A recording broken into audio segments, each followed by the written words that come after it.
Le prince Harry a fait une apparition surprise lors d'un événement à San Francisco plus tôt cette semaine. Le prince Harry s'est ouvert sur la façon dont la thérapie a affecté sa vie lors d'un sommet auquel il a assisté en tant que directeur de l'Impact de Better Up. Le duc de Sussex a déclaré que le moment où il a commencé à suivre une thérapie, cela lui a ouvert les yeux tout en discutant de la façon dont la forme mentale et le coaching peuvent être bénéfiques non seulement pour les individus dans leur vie privée, mais également pour les entreprises en quête de croissance.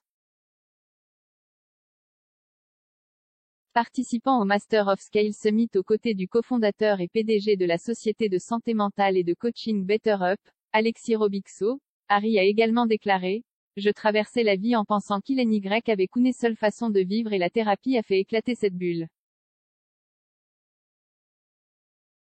Puis, quand j'ai trouvé mon chemin vers le coaching, la prochaine bulle a éclaté, et tout d'un coup j'ai réalisé que maintenant j'avais du recul et une grande compréhension de ma valeur. J'ai retrouvé une confiance que je n'aurais jamais pensé avoir. Le duc a poursuivi en disant qu'il était excitant de connaître le potentiel humain des individus, mais a ajouté qu'il était nécessaire de libérer ce potentiel. Il a ajouté: la seule façon de le faire est de nous développer individuellement, mais aussi d'aider les personnes dont nous sommes responsables à grandir également. Le duc de Sussex a parlé pour la première fois de sa voie vers la thérapie en 2017, lorsque lui et son frère le prince William ont décidé d'être francs sur l'impact de la mort prématurée de leur mère Diana, princesse de Galles, avait eu sur eux. Depuis 2016, il a concentré une grande partie de son travail sur l'élimination de la stigmatisation entourant la santé mentale et la défense de l'importance de la santé mentale pour les membres de l'armée. Une autre costar de Meghan Dillor Nodil s'exprime après les remarques de Duchess. On a demandé à Patricia Cara, qui a travaillé sur Dillor No Deal entre 2005 et 2009 en tant que modèle de mallette, si l'expérience du jeu télévisé rappelée par Meghan dans son dernier épisode de la série de podcast Spotify Archetype semblait familière du tout. S'adressant à Inside Edition jeudi soir, Madame Cara a déclaré: pas du tout. C'est dommage qu'elle ait ressenti cela parce que d'après mon expérience, je n'ai jamais ressenti cela. La duchesse de Sussex a ouvert son 6e épisode des Archetypes, axé sur le label Bimbo, en parlant de son expérience sur Deal or No Deal où, a-t-elle dit, l'accent était mis sur son look plutôt que sur son cerveau. Kate et William vont, éventuellement déménager, au château de Windsor. Le prince et la princesse de Galles ont déménagé cet été à Adelaide Cottage, une maison de 4 chambres sur le domaine du château de Windsor, avec l'intention de s'installer enfin au château pour répondre aux besoins du futur roi, a déclaré la commentatrice royale Cristina Garibaldi.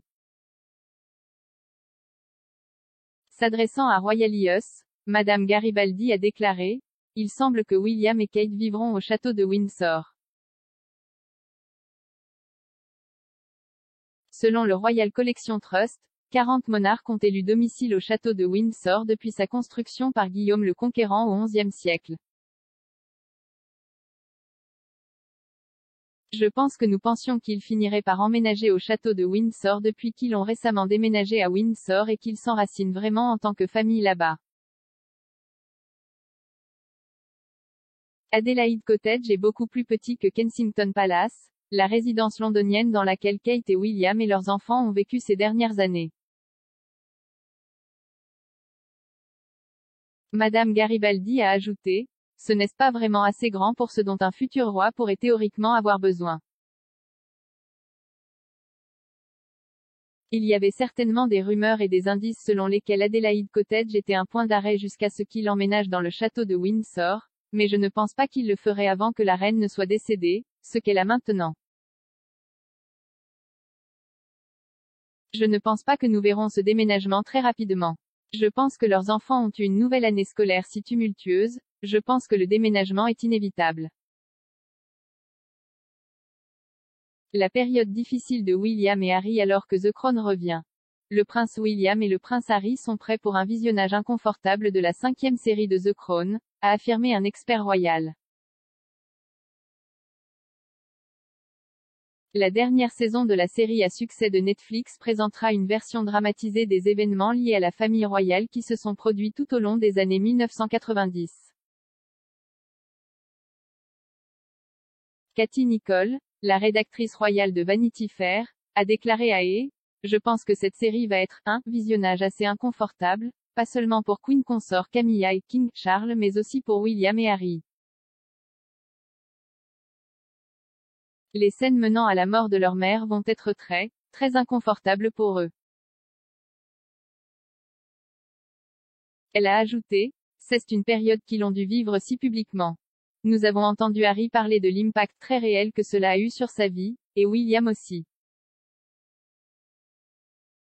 Donc, pour que cela soit en quelque sorte revisité, même si c'est fait avec goût. Pour que cela soit à nouveau évoqué, c'est incroyablement difficile pour William et Harry.